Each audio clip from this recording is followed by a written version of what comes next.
from YouTube a moment to join us. So if you want to grab some water, if you just want to close your eyes, if you just want to reflect on that moment, let's just take a couple of minutes to do that.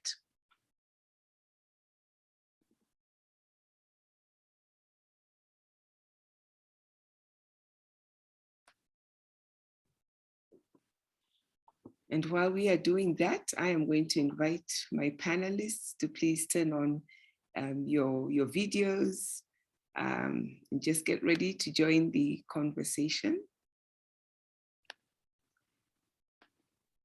And before I ask you any questions or just do any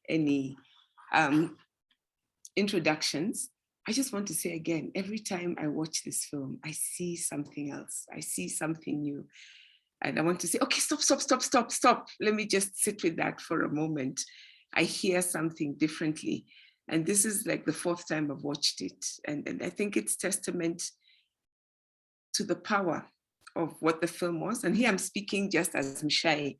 I just think it's part of the testament of the power of your film, Saitabao and Elena, that it still, even after 4 viewings, still evokes such emotions in me. So let me just say, thank you. I know I'm going to put on my moderator hat in a minute and ask the questions and do some pushbacks and stuff like that. But just now, I want to speak from my heart as Mshai and as an audience member, as a Kenyan, as part of humanity, and just say thank you. It's such beautiful work. So deep. So thank you.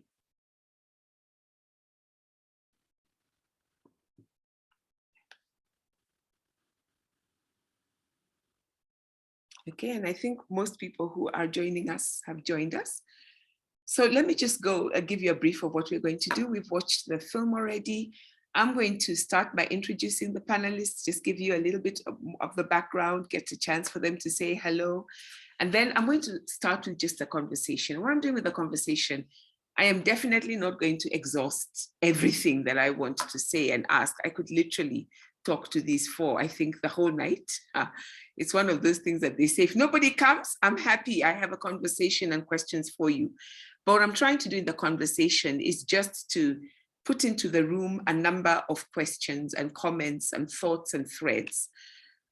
Please feel free to start putting in, if you have comments, if you want to even just say right now, thank you, or you want to say like, oh, wait, hang on, I have a question, I have a suggestion, I want to push back, I'm ready to fight, whatever it is, please don't wait for us to finish the conversations. Start putting it in the chat, whether you are still on YouTube or you're joining us by Zoom, please start putting it in the chat so that as we start, as I start after my first 15 or 20 minutes so of just those first catalyst seed questions and discussion that we'll have, we'll be able to start coming to you immediately. I want to encourage everybody who is not speaking. So if you're not a member of the panel right now, please may I respectfully just request that you make sure that you're muted. I know sometimes as we are talking or in the excitement, somehow we become unmuted. So please let me encourage you to keep yourself muted unless we request you to do so. So with no further ado, let me just start by going to the panel. And I'm going to go, I guess, I want to start with the filmmakers. And I'm just going to start with the filmmakers in alphabetical order. I want to start with Elena Schilling, who is currently sitting in Germany, where she has been studying and she continues to study film directing. She was, she's been, she'll tell us a little bit of where she's come from, what her background is in a minute. But Elena, in addition to being a film director, is really, really invested in, as you might have noticed in the film, I think it'll come to you, to be no surprise to you to know that she's very invested in mixed media. It really plays an important role in her work. And indeed, she's been involved in designing the web portal, whose name, I'm not even going to try the German, in English it translates to At Home Abroad, for the European Media House. And she has worked, this is not her first film, she's worked previously on other movies and installations. Elena, I know currently you're now working on a diploma project. And I wonder first if you might just want to tell us what that is, that you're currently working on. And then if you could tell us just a little bit about your background. Welcome. Thank you, Mshai. Thanks for introducing me, and hello, everybody. Thanks for having us and watching the film. Yes, as you already said, I'm a filmmaker from Stuttgart, Germany, working mostly with mixed media, film, also room installations, AR installations.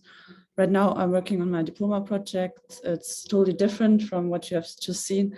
It's a fiction film, and it's a psycho horror movie. Will be shot in February.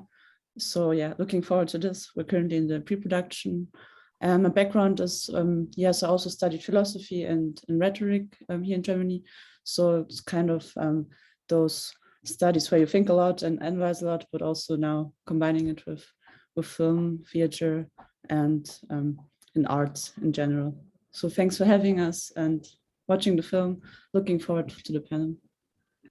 Thank you very much, Elena. I also want to introduce Saitabao Kaiyare, who is a writer, director. He's a producer. He is from Kilifi in Kenya, where he currently is, even as we have this conversation. Saitabao has studied film in Germany. I think he went to the same institution with Elena. And his films, documentaries and TV shows have been critically acclaimed across numerous film festivals internationally. Currently, he is the creative director and co-founder at Baru Collective, which is a multimedia production house that rethinks and reimagines the African narrative. And I must tell you, I went up to look for what you do. I do think this film exemplifies your vision. So as I welcome you, Saitabao, I wondered if you could say a little bit about Baru and what that collective is all about and what you're currently doing. Hello, everyone. Thank you, Mshai, for the introduction. Thank you, guys, for joining us and watching the film. Just to speak about Baru Collective, I'm the co-founder with Mumoliku, who was also the producer, one of the producers of the film. Basically, what we do is sort of reimagine and rethink the African narratives using multimedia platforms. So we do documentaries, films, even we've started to explore the field of virtual reality and augmented reality as we speak. So for us, it's very important to tell our stories, especially using this new technology, and also to preserve our stories, the African stories, and be the people on the forefront to tell our own stories. Thank you. Thank you. And let me just say to both of you, Dieudonné, who is watching or who's part of us in this room, has already said, I just wanted to say that I loved the film. Well done. I just wanted to put that out even as we start. We also have with us in the room, Juma Ondeng, George Juma Ondeng, who is coming to us from Kenya, he's currently in Kisumu. Juma has a master's in cultural heritage and international development from the University of East Anglia, but he currently works for the National Museums of Kenya as, I think he's got the coolest title of any job role that I've ever heard. He is Keeper, Antiquities, Sites and Monuments for the Western region. Like, that's such a dream job, at least it sounds like. Juma is also one of the founding members of the International Inventories Program, which we heard Jerry talk a little bit about earlier.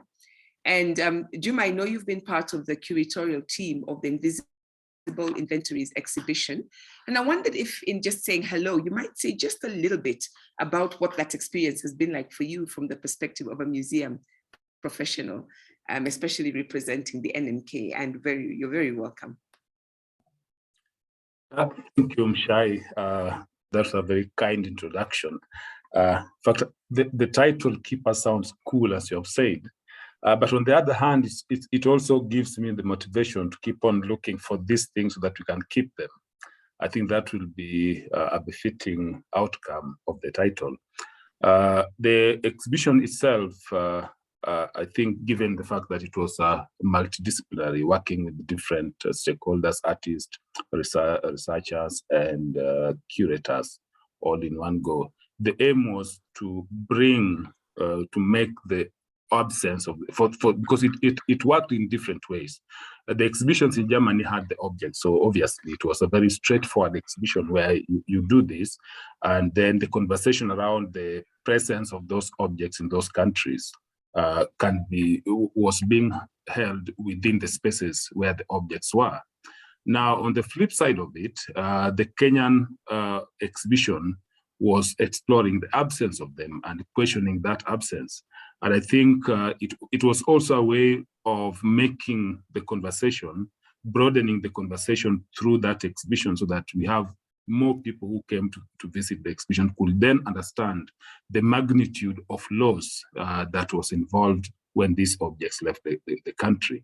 Yeah, so for me, it was an eye-opener. It was saddening that some of the objects could not be exhibited here, but it made us also understand, of course, our mandate was to collect the database, but there's also that incentive now to work more closely with community members to ensure that the objects themselves also start moving back to the country. Thank you. Thank you, and I'm sure we'll come to that a little bit more in the conversation. But first, let me introduce Simon Rittmeier, who studied visual arts and film in Germany. I'm really excited to have him because apart from the people who've been really working hands-on on the project, we get the opportunity to have a member of the audience, those of us who have had the benefit of watching the film after it's done, but he certainly brings a very experienced eye as a filmmaker. He is invested through experimental and essayistic work in exploring the power of moving objects and their political impact. Simon is an award-winning filmmaker. His films and his work has, been screened internationally in a number of places. These films tend to fluctuate between documentary and fiction, and they're very invested in the unique stories of places. He's been working in this relationship linking objects, agency, and cultural patrimony for a while. I know he's a published author on this, and he is joining us also as part of the Shift Collective, who've been doing quite a bit of work on this. And Simon, I was wondering if perhaps as you come in and say your hello, you might just tell us a little bit about the Shift Collective and what's its involvement is in this kind of work. Welcome. Yes, hello everybody, good evening. Thanks for the invitation. Yes, you're right, I'm part of a collective together with Marian Nogoni and Sam Hopkins, and we were a co-founder of the International Inventories Program. And I think the IIP project has a common ground with the film that we saw tonight, because it's about objects and the impossibility to move these objects, and the frustrations that we also encountered during the IIP research and the efforts to collect the database and to approach the German museums or the Western museums. This frustration that during our process of 3 years, not a single object was restituted. And the frustration that some doors were locked in front of us, even if we insisted and to visit the store, as we have seen in the film. So we work on the same issue and the same topic, and it was interesting to see the film today. And it's really amazing to know that, we often think of museums as spaces that we who are not museum professionals, we cannot go in. We just have no way of participating, no way of entering what seems to be this huge international conversation. So I know we'll be coming to asking and thinking about, so what? What can be done? Who is doing? What kind of activism is needed for those of us who feel like, wow, I'm so far removed from all this, but I feel really invested. How do I get involved? So I know we'll be coming to some of those thoughts, and it's really sobering to hear you say, just tell us right up that it's not easy. It's quite a challenging journey. And indeed, Margaret Aduto is saying, already reflecting on the many layers of depth that transport us to different realms. But I really like the fact that she's already pointing out that what this film is doing is amplifying a silenced conversation. And I think I would like us to get to this idea of why is this a conversation that so many people either don't know exists or don't know how to be part of it. But before we go in, I'm just curious. I want to start with the filmmakers. And Saitabao and Elena, maybe you'd start by telling us. So how did you guys move from, we're going to museums, we're seeing all these things. Wow, I'm so intrigued about this, to, okay, let's do a film. And as part of the film, I mean, for me, it's one thing to say we're going to do a film. I just think your concept of we're going to take an object and take it back to Kenya. And, I mean, I just found that journey of even the way you decided to do this film, the story you decided to tell, and the way that you shift us from the communities having conversations in one space to conversations in another space, all the different things that you did, I just found that so interesting. And I wondered if any one of you, either of you, could just say a little bit more about that journey. Okay, now they're looking at each other like, who wants to go? Do you want to go? Do you want to go? Either of you. I'll let Elena go first. Ladies first. Okay, I will start and then Sai will continue. So we met 2018. So the whole process was a really long process of the film, and we started in the autumn of 2018. And we were looking for a project that has to do something with both of the countries that we come from, so Germany and Kenya. This was the aim that we had, to connect both countries and make a topic that naturally involves those two countries, not something that we put on like in an artificial way. And then we were doing the research, and we were finding out soon that this whole repatriation debate was really in the news at that time. And it just caught our interest because this was an issue of such an injustice. It's not only about Africa, you can also find the same topic in South America, for example. And it's something that just got our interest in terms of, this is just not right, what happens there. It's really something that feels wrong, and we should do a film about it. And yeah, then we just started really, I think it was, looking back, it was some kind of naive approach. Let's just go to the museum and look what's there and see what we can take, and maybe an object with us. And this is Tut mir leid, ich finde das nicht in deiner Musikmediathek. Sorry, I just activated Siri. Okay. So yes, this is how we started, and then basically what we tell in the film is the whole process, how we got to shoot the film. So we started one direction, and then it didn't work out, so we tried something else, and ended up with this, what you just saw in the end. So maybe Sai, you can add something.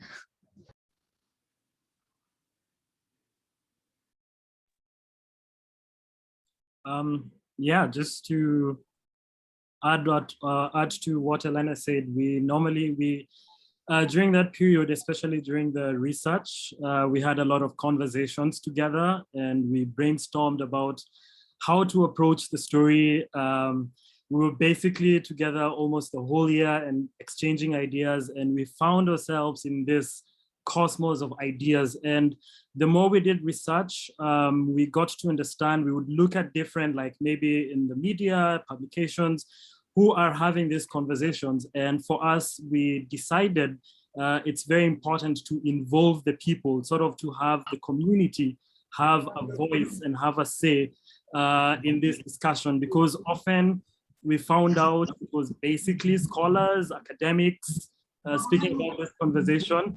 And even as we went to the museum approaching, we were a bit too ambitious. We were very naive, because initially we wanted to take at least one object and take it back home and find out what it is. And then we discovered there's a lot of bureaucracy, there are a lot of system in place, and hence we decided sort of to creatively take the object, not physically, but to take the object's soul and transport it to Kenya, and to find out what this object is all about. Mm-hmm. And I am just intrigued by your creativity with that. Juma, you have these naive, but very, very clear in terms of what they want to do, in terms of we want a community conversation, we want to do this. They show up, I assume, at some point in the NMK. I'm wondering from the perspective of a museum where you usually people you're working with like this come to you as professionals. What was your investment in this project? What was it like working with people like this who just say, we are the people and this is our story and we want you to work with us in terms of getting it out there? Thank you for your question. It's unfortunate that I came to know Saitabao after this had been done. Mm-hmm. I wish we had met earlier, because when he mentioned that there was assistance in them filming within the NMK premises, that was a bit unfortunate, because this was a very perfect opportunity for us to collaborate with the young creative minds such as Saitabao, who actually are leading in terms of bringing back memory. Because when you look at this film, one of the things you realize, and it's a major problem across the country, because when you talk about objects that left the country in 1903, now most communities, or almost all communities, except with the exception of strips within the Kenyan coast, where literal skills were there, most people didn't have ways of writing, recording stuff. So the memories of loss were all in oral. They were passed on orally. And oral history tend to be very fragile because it's based on subjectivity. And also people tend to be erased quite easily.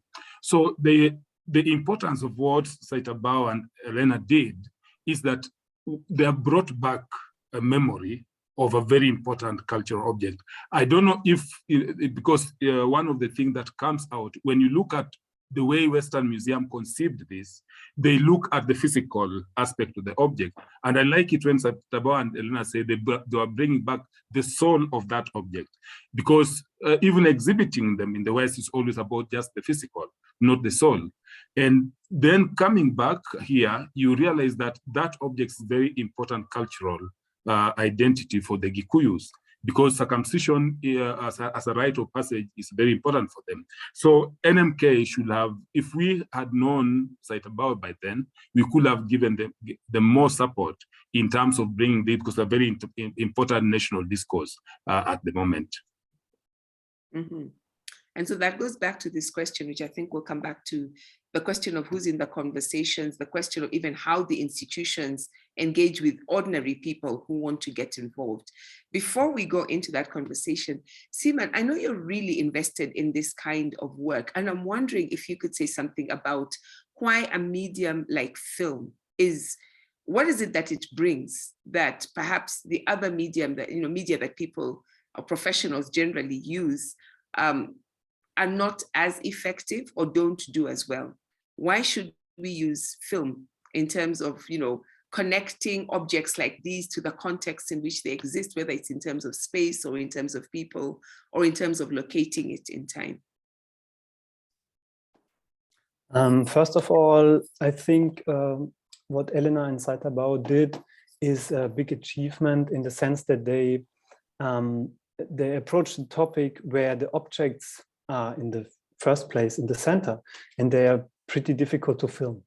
And they're also boring if you don't know anything about them. So if you go to the museum in, let's say, Germany, and you are in front of these objects in the storerooms, I don't know what the film can be about in the first place. So I think they're in the first place. So I think their decision to concentrate on the people was very wise, because it's nice to be guided by them and to follow their conversation about these objects. And then they interview the professionals in Germany, and they come into conversation with various people in Kenya, which is beautiful because it brings life into this whole debate. And to answer your question, I'm not sure if film is a good medium. I mean, we've seen a film and now we come to speak about the film, which is beautiful, and the film can travel. And what's very striking for me in this film is that the two worlds really clash through the editing, the strength of the editing. When we arrive in Kenya, we come to listen to various people on the street, and people look at the stick, and then we again are back in the very, let's say, neutral museum, very you know, and we are in this. For me, it was embarrassing, the situation when they discussed the architecture of this whatever kiosk, and these two worlds clash. So in this moment, the editing has a very strong impact, and it's well done. So this is just one example of what film can do here. And I'm also wondering, maybe one of the two filmmakers can speak about this a little bit, because I'm sure there were much more discussions between you two, but it was maybe also difficult to translate them into the film. So were there some regrets that you didn't record some of the discussions that you had, or was it also in the editing where you decided not to include all the discussions? And how did the editing go for you? Please go right ahead and answer that question. And I do think, for me, one of the things that I thought about, the second or third time is just, the work, the artistry of the work that you do. It's not just that you pointed a camera and recorded, but you can see the labor of the artistic part of it, and the thinking about, what do we bring in? And the editing is just a joy to watch. So Sai or Elena, anybody wants to answer that question?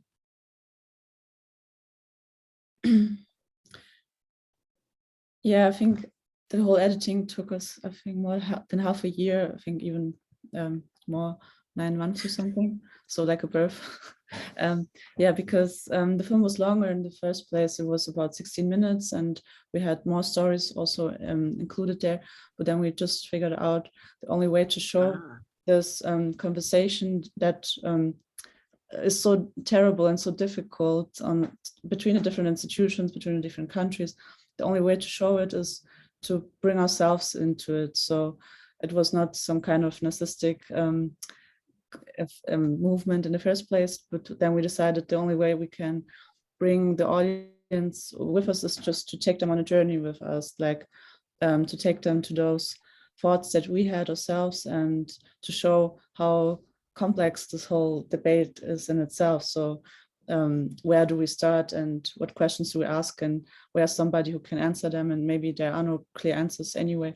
So we decided that this is quite a nice way to take you, the audience, with us on a journey. So we figured it out in the editing process. We had a really good editor who worked with us basically every day.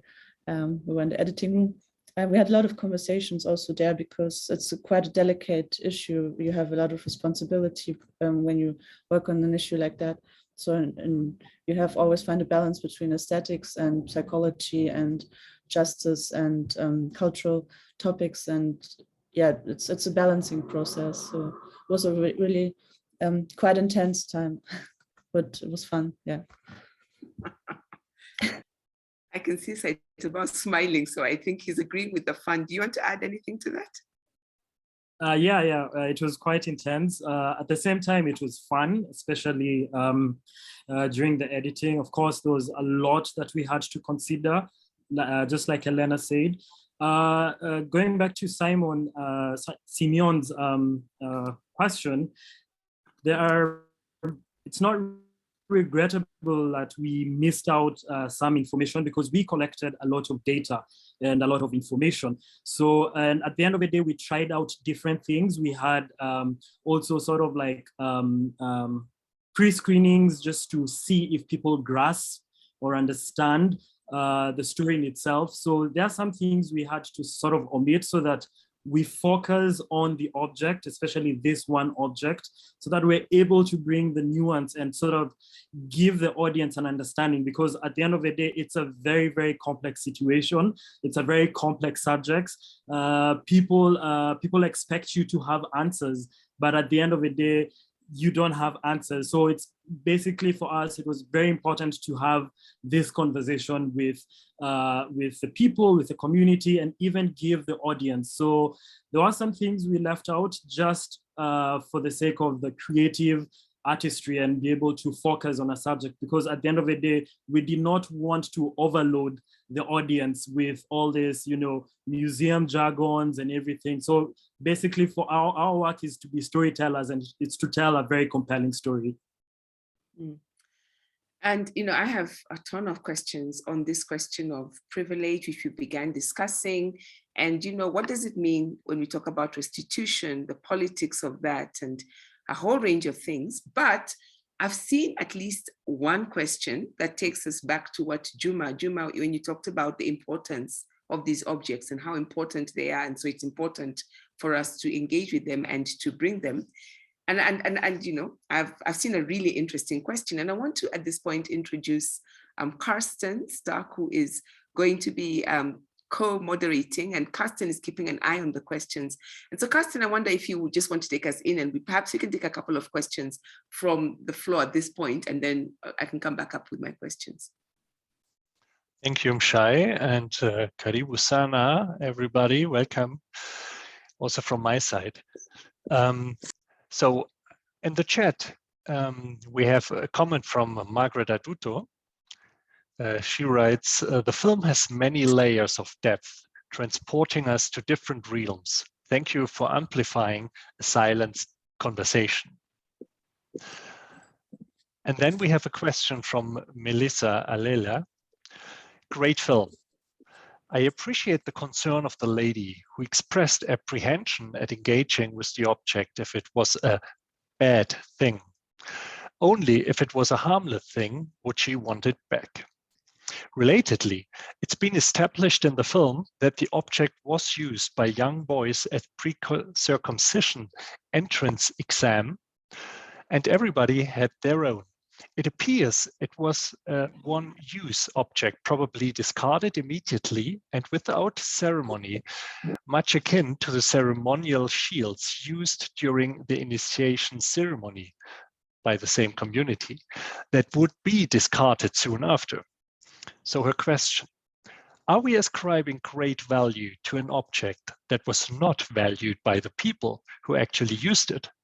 If the action of throwing it away and not keeping it afterwards was a metaphor of the transition to adulthood, then wouldn't preserving it twist its intent to fit a modern narrative?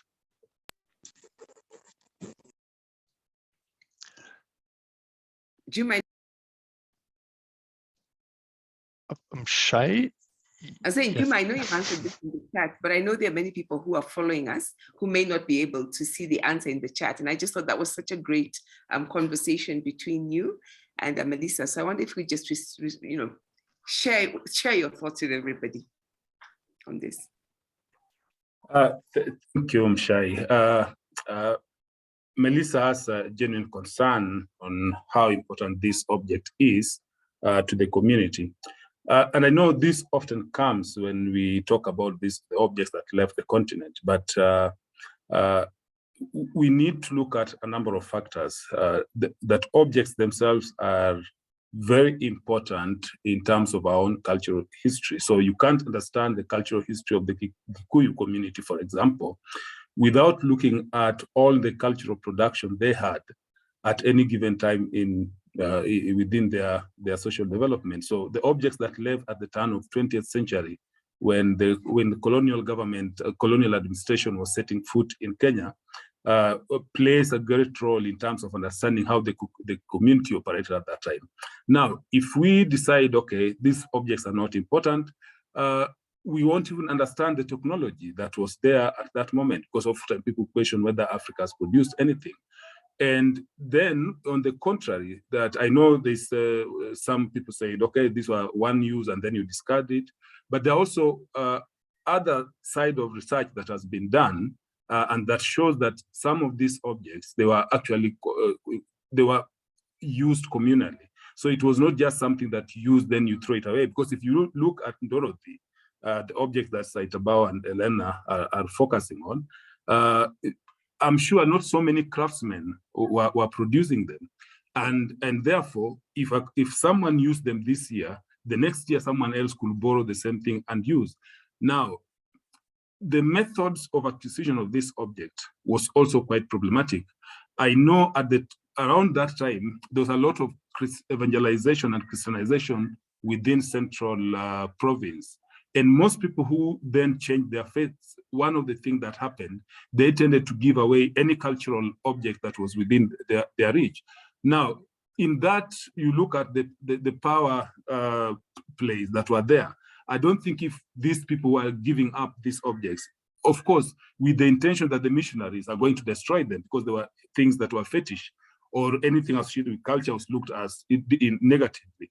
But the missionaries had other ideas. They knew there were museums in their places and they knew they could create narratives around these objects and then give them away either as gifts or give them to art dealers who then ended up selling them to other museums. So in doing that, there were injustices that were perpetrated against communities because there's deception involved in acquisition of such objects.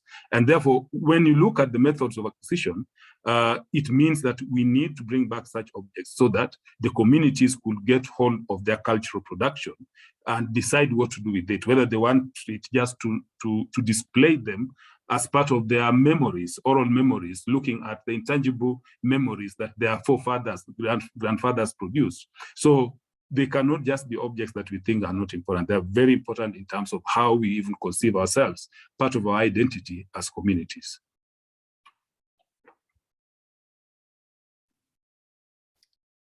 Thank you very much, Carsten. Yes, we have another question from Margaret Aduto again. And she asks, just wondering about the reference to the missing smell by the guy at the museum.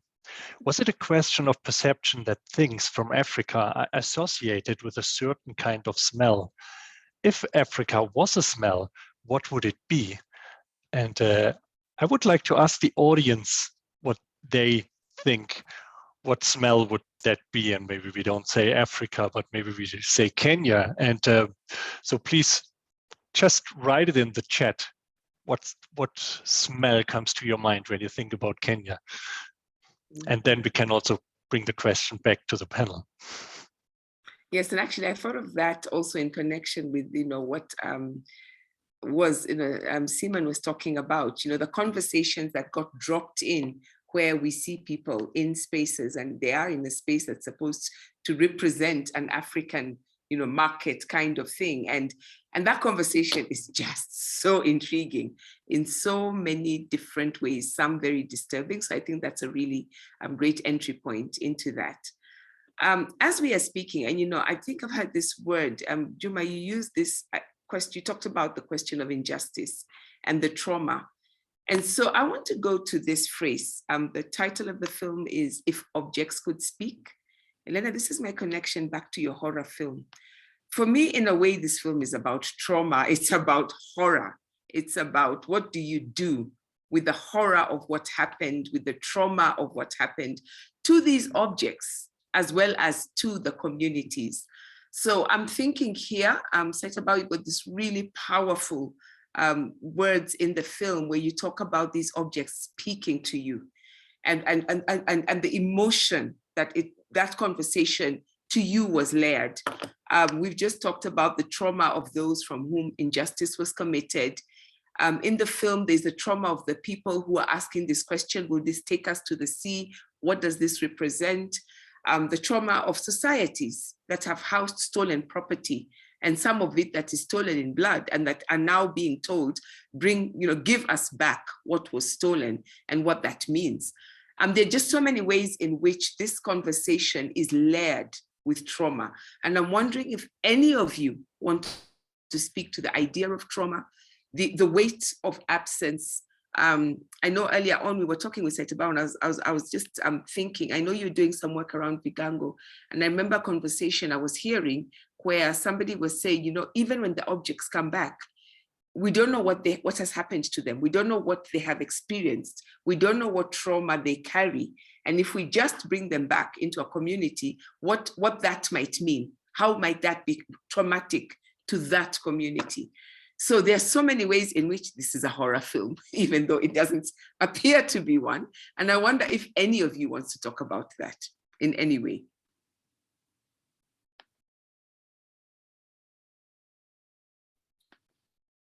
Yeah, so I'll speak a bit about the trauma. I think the one thing about the objects themselves, they're like what Juma said, they are not just in the physical realm, there's also the spiritual realm.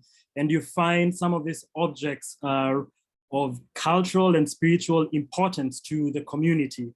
So one of the things, especially if you look at, we're still traumatized, we're still sort of having a PTSD moment when it comes to our culture and our objects, because for instance, if you look at the lady I was having a conversation with, she was very skeptical because she felt probably this object would harm her.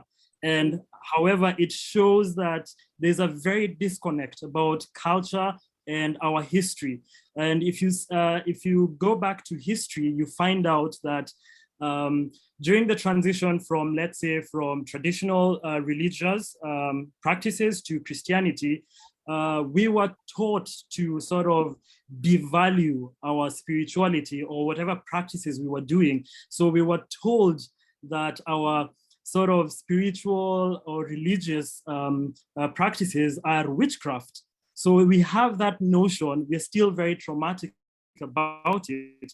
And this is also some of the conversations I also have with my grandparents, and I can still see the trauma in their faces even as they speak about it, because it was sort of like an indoctrination to sort of forget about who you are, your essence as an African person, or what you represent. And you're told to adapt to this new religion, and you're told to completely dampen it and forget about it. So we still have trauma, and you can see that trauma has been passed down from generations, from to my parents, and to I. So there's a lot of sort of, we need sort of like therapy when it comes to cultural understanding, because at the end of the day, the cultural aspect is not all bad, because we can learn so much about who we are and where we are, and sort of can influence our ideas in terms of looking forward to the future. Yeah, that is so important, and I can see it echoing in the chat. I'm wondering if anybody else on the panel wants to speak to this question of trauma, this question of healing, perhaps also, even if we don't have answers. What are some of the things we want to put out there?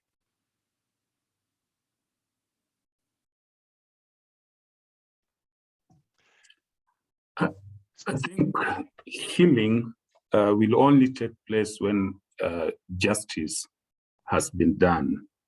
At the moment, you can't even talk about healing because the injustice is still continuing. I like it when Angela Kabiras, just as why does the museum hold objects that associated information for 100 years? Some of those objects should not even be holding those objects in the first place. And especially for when you look at the European and North American institutions, and these are countries that have been lecturing Africa about democracy, human rights, and transparency, accountability. Yet their own institutions are quite opaque, and they don't allow things that need to be done. So when you identify objects, they hide behind their laws. And they like backpassing. So, for example, in Germany, any museum will tell you that, okay, even if the federal government says we give back objects does not belong to federal government. It's about the state, of course. And then you need to talk to the local assembly or the local, the state premier makes decision, the local culture minister. And so they do all these game that takes you round and round with just the very basic objective of you not getting back anything. And when you look at the information they have, it's so saddening going to Humboldt Forum and every object was donated. Oh, this was a donation from Cameroonian king, or this was a donation from another king. And you ask them, okay, if they were donating with guns pointed at their heads, how good was that donation? And if the community now say, okay, give them back to us, why do you find it difficult to give it back? So that we now have the objects coming back, and then now we can have proper conversation, even in terms of loaning, if those objects are very important. Because if anything, most of the African objects in the global north are not on display. They are just kept as some trophies of war. And that perpetuates that injustice. And therefore, we can't talk about healing until objects come back. And then now we can enter into that phase where wounds can heal. Thank you. I want to bring in Simon on this, and just talk to us a little bit about restitution. I know you guys have been working, and you said one of the big disappointments is people have been working on years for this, but it seems like rolling up a big rock, up a hill, nothing, it just keeps rolling back.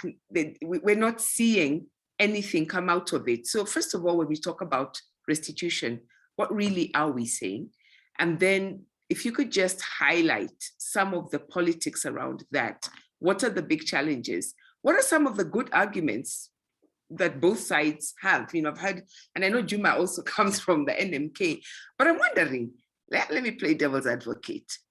Is there a point? These museums that have been holding these items and for decades, for centuries in some cases, and are saying, look, if we had not been holding this object, you wouldn't even have known it was there, right? So do they have a point? They can't just give it just to anybody. They don't know what would happen to it. Is there a point there that, look, some people have devoted their lives? I think there's a line where the curator in the Stuttgart Museum says it would take several lifetimes just to be familiar with what is in the storage rooms, what they hold. What are the two sides of the debate? Yeah, it's a tough question, but I would like to highlight also that in the recent years, we have seen some change in the public debates. There's a lot more attention in the media about the topic, which is good because it mounts the pressure on institutions. And we really observed the pressure, like we could see the pressure that the museums face today. They get a lot of questions, many emails. There is a lot of attention what they do, like every move they do is observed now, which is very good, I think. But of course, being in the institution and working in the institution, on the other hand, is super tough. And I don't want to be the director of one of the big ethnologic museums. And it's interesting to see how different countries position themselves. Of course, it's super tough to be an activist that is now trying to do something at the British Museum, because here you really see that still the government is trying to prevent every move, every slight opening of or change of politics. But then on the other hand, there is, let's say, at least what we could see is that museums open their doors now and they let in artists, for example, and the filmmakers that are here tonight. They sometimes were not allowed to film, but they were allowed to film certain things, and this is crucial for me, that we as artists we come to these institutions and we can speak about emotions, and I'm not speaking about emotions in the same way that Saitabao is doing, or Juma or Mshai, because I'm not concerned as a Kenyan, but I can speak about my emotions that I have as a citizen of Cologne, walking through the museum in Cologne that holds also a significant number of, let's say, Benin objects, for example, or around 80 objects from Kenya. So it's nice, and the film that we saw tonight it's a nice example of that, where, for example, when we think about the moments of the animated sequences in the film, where suddenly the filmmakers say we are not allowed to film, but we can draw what we're seeing, and the space is opening up to our fantasy.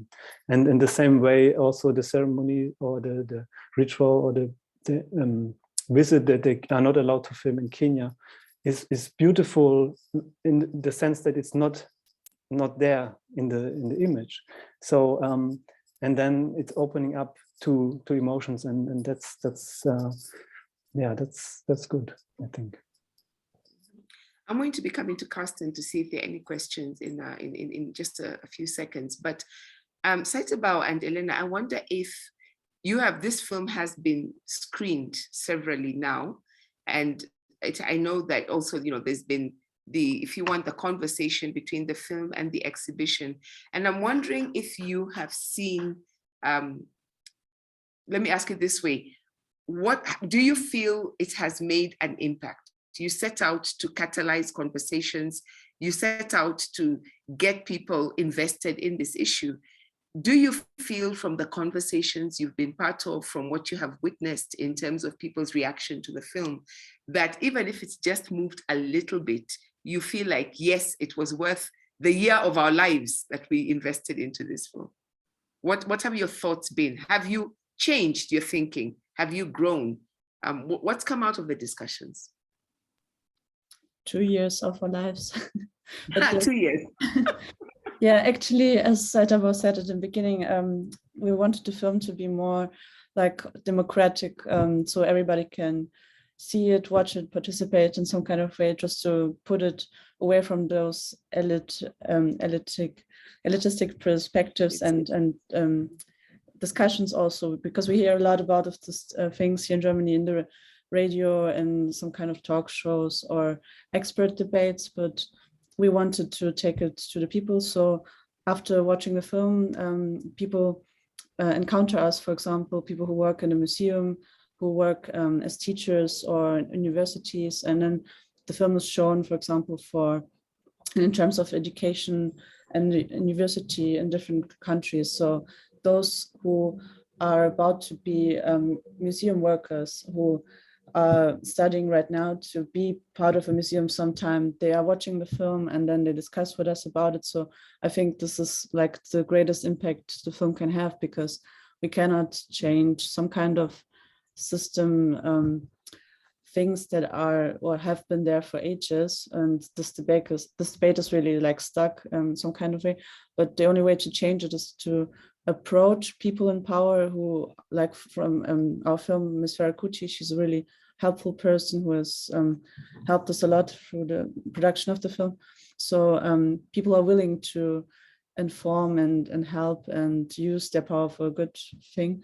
And I think like this is something that we noticed, that with our screenings, we can reach people who are maybe journalists, maybe museum workers, maybe some kind of cultural workers on the whole, and they can use the film for their goals and for their like multiply the impact of the film. So this is something that we're reaching out for. Yeah. Just to add what Elena, the numerous times we've screened the film, like in different spaces and with different, like even Zoom, we've always gotten constant feedback where people are like, oh my God, I never knew such a topic. I was never invested in the topic or the discussion, but now I'm fully invested and I want to, participate. For instance, we had a screening at the Zanzibar International Film Festival where the film won the Osman Sembene Prize. And during the screening and after the screening, because it was an international festival and we had different people from different African countries, and they shared the same emotions, and they started even questioning about, some of their objects, their history, and having such conversations. And for us, we felt especially that moving, especially giving room for discussion, not just in Kenya, but also in the wider continent, and having discussion and getting people interested and invested, people, not only anthropologists or people in museums or, filmmakers, but different people from different walks of life to have this conversation and question, the powers be, the institutions, and sort of participate in the discussion. I want to come back to that question as we start to wind down, maybe in the last round of questions. I want to go to Karsten and just encourage anybody, if you do have especially a burning question, but also we'll be picking up on some of the comments. After this round, I'll come for just one final opportunity to the room to see if there are any questions or comments. So please, if you do have something, please do put it into the chat. And we are monitoring the chat in both spaces. But Karsten, are there questions and comments you want to draw attention to at this point? Yes, there are several ones, and I tried to bring them a little bit together, not chronologically, but in topics. So shortly, we are going back to the question of the smell. And Julia Bursa from Germany said she has never been to Kenya, so she was wondering about it as well. And Lilian Amwanda had the idea, if Africa was a smell, it could smell firewood smoke. Firewood smoke smell is kind of the same in Kenya, I guess, as in Africa too. And I immediately understood why she wrote this. And then we have Rafael Igombo, and he writes, there's a smell associated to the different use and function of objects in Kenya. It could be milk or smoke or even dung from domestic animals, etc. So in terms of objects being returned, and here we switch the topic, in terms of objects being returned to communities being emotional, it was evident in a celebration to return Vigangos to the Michikenda elders, where some of them literally cried or wept, claiming injustice to their ancestors and the spiritual connection. And that brings us to the topic of trauma that we were also highlighting. Banchiru Gikongyo writes, great conversation, really resonate with the trauma PTSD perspectives, speaks to disconnects and disassociations in modern Kenya society. Talking about this is a critical start, well done. Anisha Sof agrees and writes, I just thought the same, Banchiru. Then Margaret Aduto just says it's totally true what Juma is saying. Healing can only take place when justice is done. And Jerry is adding, healing and dealing with the trauma is a process, but it begins where we are, having platforms such as this one. And of course, followed by an acknowledgement of the wrongdoings. Okay, let's just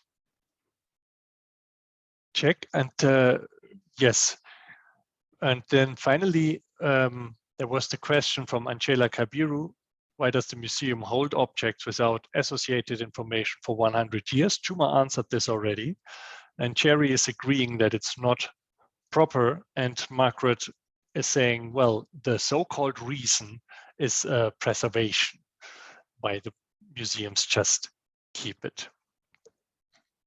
Okay, and now I see we have another question just coming in from Eunice Ayuma. Thank you, Elena, Saitabao, and team for speaking on behalf of Ndoto and for bringing its story home. Mshai, great questions.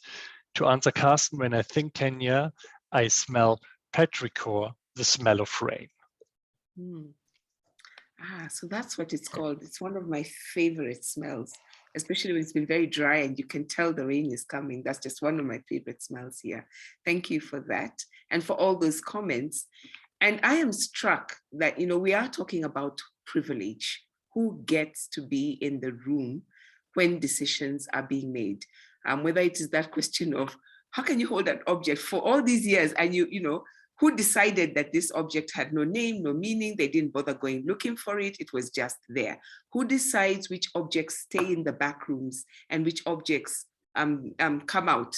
There's a great, one of the things I'm following very closely is that the Pokomo people of Kenya have this amazing sacred object called Angaji, which is like a drum. It is a drum, but more than a drum. And it has been sitting in the British Museum, in the storage rooms, in the back, this huge drum, 8 feet, 2 feet, 8 feet tall and 2 feet wide. And they are now saying, we want it back. It's really important to us. But then now they have to negotiate. So this question of privilege, which Elena does bring in. One of my favorite parts of the film, and I think, and Simon referred to this, is when you guys, the way you edited the film, that when you were told you could not film and give us, the visual, you chose to give us the audio. And for me, one of the things that did was to suddenly demarcate the space of professionals, whether it was the professional who is, in the realm of the sacred, where we could hear what he was saying. And some of us are doubly excluded because also there's a language factor, but also that sense of we cannot see, or it is in those museum spaces where we're being told, you can't film in here, these objects are delicate and all that. It does come to the space of who gets to be in the room when decisions are being made in terms of what items can be taken, what items can't be taken, who gets to be in the room when we decide which processes should be applied. And here I'm not just talking about in Germany, I'm also talking about in Kenya.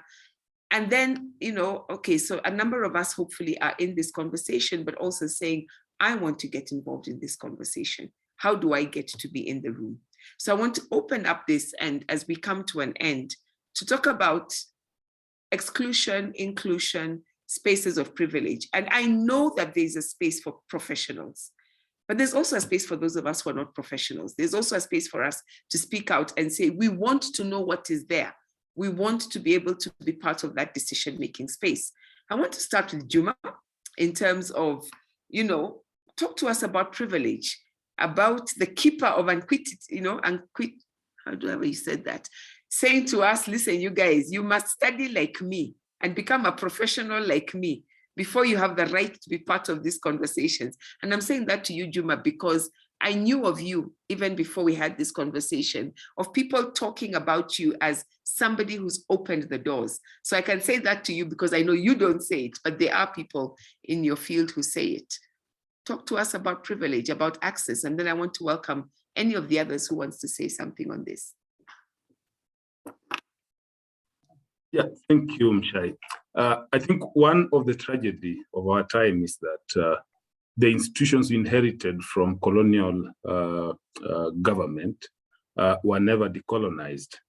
And therefore, at times we still perpetuate the same injustices that were there. And of course, these institutions are also colonial constructs, so they were never conceived to serve us. But having said that, I know we have really tried. Even within IIP, we had the Object Movement Dialogue, which was a public platform of engagement, and it was widely democratic because we gave communities opportunity to air their voices, to talk about what they feel about their losses. And the reason why we do this, or why we're doing this, and also from personal level, the reason why I engage more in community engagement is the recognition that institutions like museum are not makers of heritage that we keep. They are communities that make that heritage. And therefore, they are in a better position to articulate issues to do with that heritage. I may be a professional, but I don't know how to make things. That's not my work. I can take care of them when they come to the museum. But at times, some of those things that we are keeping are not even supposed to be kept in the first place. They're supposed to be used. They're supposed to be allowed to decay. And so we need to be listening more to community members. Now, things won't change overnight. And it will take movement like the engagement we are having to even make institutions start changing. We need, next time Saitabao is coming, we need him to have access so that he can also do the same thing. Because it brings the question, we talk about elites. Museums traditionally were not even meant for ordinary people. They were things for the aristocrats. And so when those who get bored with academic conversations, whatever Saitabao and Elena has done is one way through which you can reach out to even people who get bored coming to museum, because there are those who like those visuals. And so museums will be changing, and I know the processes have begun where there'll be more interactives and more engagement with community members, so that then they become part and parcel of decision-making in museum setups. Thank you. You're welcome. Simon, I want to put you on the spot just because I can. And okay, so if I am sitting not in Nairobi, but I'm sitting in Cologne or Stuttgart or Frankfurt or London or any of these countries where our museums hold these objects, we don't want to lose them. It's been amazing and wonderful for me as a parent, as an individual, to be able to walk into these museums and have our minds opened up, to be able to get into the kind of conversations that we saw happening. So we don't want to lose them, but we are getting the point. We want to be part of this conversation. We want to be part of the decolonizing moment that is happening now. We are convinced. What do we do? How do we get involved? How do we give without losing? How do we become part of pushing and working with our museums and our governments and all these people who are waking us up to this responsibility? Sorry, is this again a question to me? So, yes, I'm sending it to you. I'm not in Nairobi or Accra or all these countries, these African or Asian or Latin American countries. I'm on the other side. I'm sitting in Frankfurt, in Stuttgart, in London, in Paris, in any of these big cities that have these museums. And I both hear what is being said, and I want to be part of urging my government to do the right thing or my museum, but I also don't want to lose my access to this heritage, which is so rich, which I want my grandchildren and their grandchildren to be able to enjoy as well. So how can I be part of this so that we do the right thing, but we also don't lose what we already have? I mean, first of all, I'm very pro restitution. So for my kids, I don't care if like what stays in Germany. But it's interesting because in the 3 years I'm involved in the IIP project, of course, I learned a lot about, for example, the problem that politics appropriate restitution. So the growing influence, for example, of China on the African continent, and the political and the less and less, the European nations are less and less powerful, for example, is one of the backgrounds. So my question then would be, and that's also a question that I would ask my own children, but everybody in Germany and our partners in Kenya, is what restitution do we want? What kind of restitution? And let's reappropriate the restitution and let it be a restitution from humans or ordinary people to ordinary people. And that's why it was very nice to work with Juma and Jerry and the other colleagues from NMK, and because we came to know each other. And yeah, that's all I can say, and to be cautious and to be not to be a citizen that is at the same time concerned by what's happening. And I think what's really missing in Germany today is a space of remembering and memorial, or a museum of colonial, let's say a museum of colonial history, or a space of memory about colonial history, because it's not enough taught in schools, it's not enough in the public debates. So this would be a nice step, first step. Thank you very much. I am going to go back to Karsten for the comments from the floor, the final ones, and I'm going to come back in as we if up to each of you, so that I'll give you a chance to say a final word. And really the question I'll be asking is, what next? If you are granted whatever we say, whatever I put into the air right now, the universe will conspire and it's going to come true.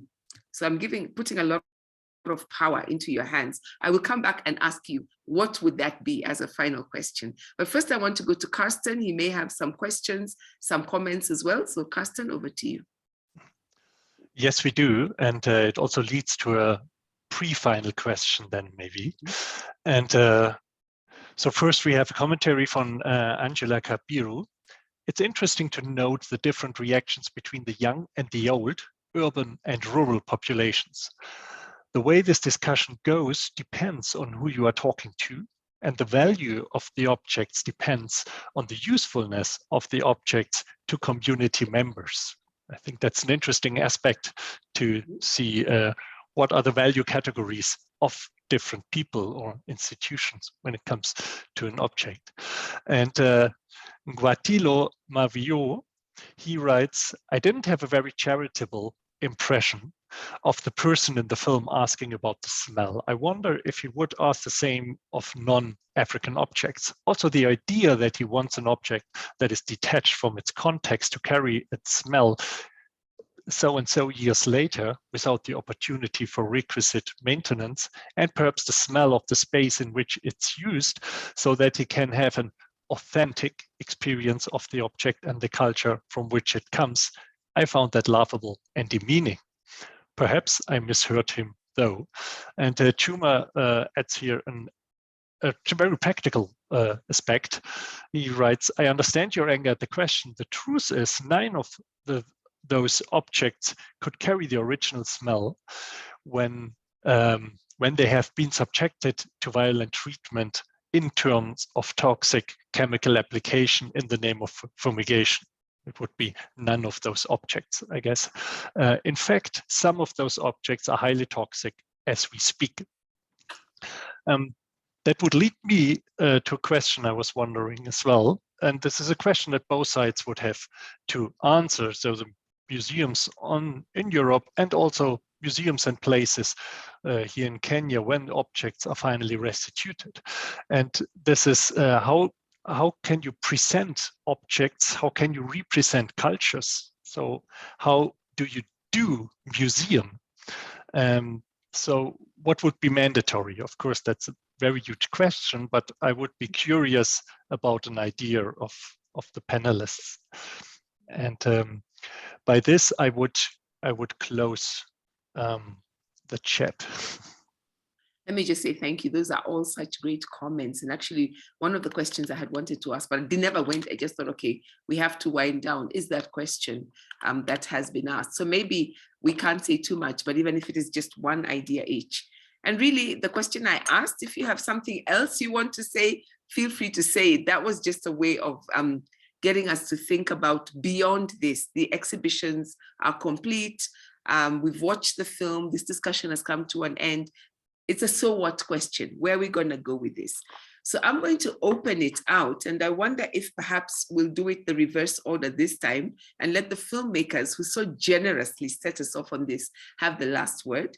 So I wonder if perhaps I can start with whoever is ready to go between Simon and Juma, and then I'll come to the two filmmakers.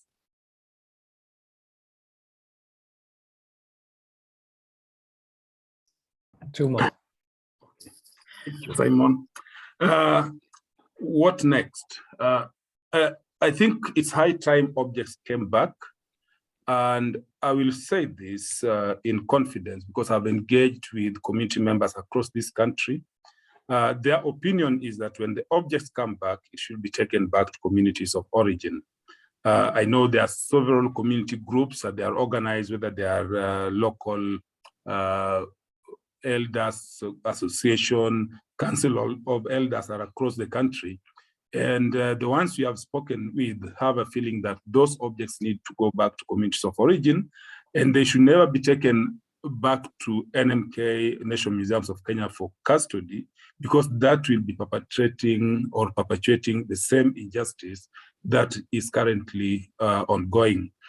So my idea or my feeling is, if we manage, and that I believe strongly that the journey will be successful, when the objects start coming back, communities need to be sensitized on how best they need to have them, and whatever they do with them will be entirely up to them. We shouldn't dictate that, okay, these things have been there for 100 years, keep them for another 100 years. If they feel the ones that are coming need to be buried, so be it.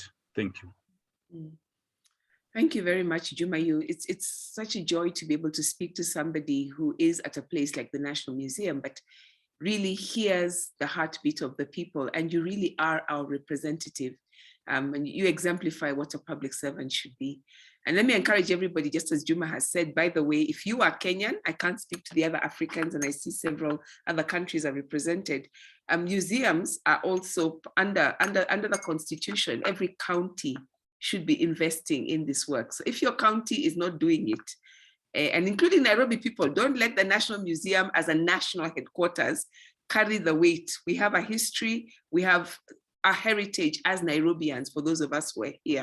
So please make sure you engage with your county. That's one really something every one of us can do, and make sure that there is a space for these objects, both the ones that are coming from outside and the ones that we already have. Thank you very, very much, Juma. Simone, I think you go next. Yeah, I would add to what you have just been saying about how to look at your own museums around you, because one key moment for me was realizing that I am a citizen of Cologne. And when Juma said that let's say Germany is hiding behind the fact that it's not the federal government that can decide, but it's the local governments. And on the other side of that coin is that on the other hand, it means me as a citizen of the city of Cologne, I can become active. So I can talk to the people, and I'm even owner of the collection. So this is another way to see it, and yeah, it was helpful for me. Yeah.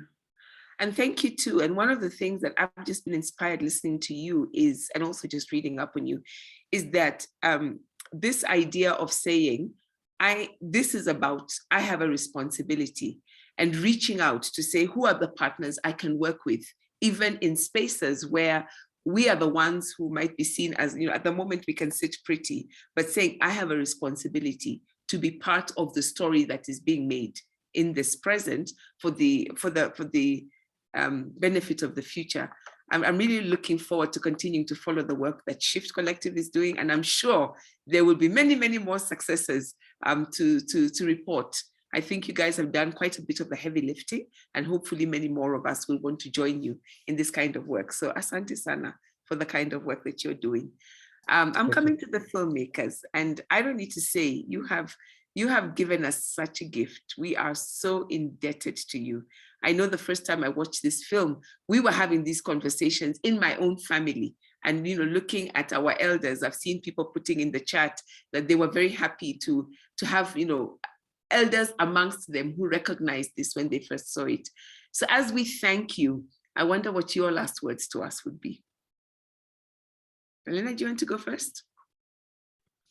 Yes, thank you, Mshai. It's really nice to hear. Yeah, I would actually continue, like Simon said, the power that we have within the place that we are.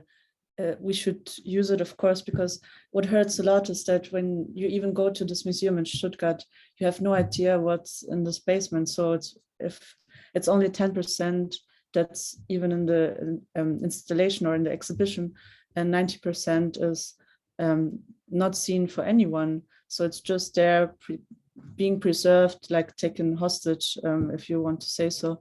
And this is what hurts a lot, because those objects are not even seen by the ones who could actually access the museum. So what I would really love to is just to rethink this concept of museums, because this was a colonial concept that was built many, many years ago and had a different purpose. And now I think it's time for a change, like the whole building of a museum in Germany. It's an ancient building. It has a lot of history attached to it. So we should think about it on so many different layers, and technology is one of them. So as we said in the film, we can use digitization, we can use even AI to do something that maybe is even preserving those things in a digital way for our children here. So I would be fine if I would look at something like an AR installation and have information or something about it, but it would be even more nice to have those original